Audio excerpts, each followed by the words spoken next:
Magandang gabi mga Lods. So akala nang nagpapalimos na bibigyan siya ng pera ni Pedro. Pero sabi ni Pedro, wala akong pera. Pero kung anong mayroon ako, bibigyan kita. At sa ngalan ni Jesus, lakad. At instantly, nakalakad yung lumpo. So sa panahon ngayon, maraming mga tao na hindi naman lumpo, hindi naman bulag, o wala namang sakit, magandang pangangatawan, ngunit para silang disabled kasi ginagawa nilang hanap buhay ang umaasa sa iba, yung panghingi na parang ganun ba?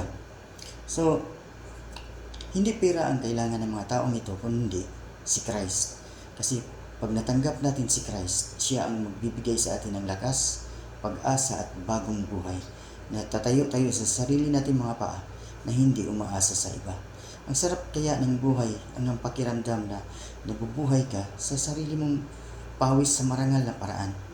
At kapag natuwa sa atin ang Diyos, siguradong bigyan niya tayo ng bagong buhay tungo sa kaunlaran. God bless.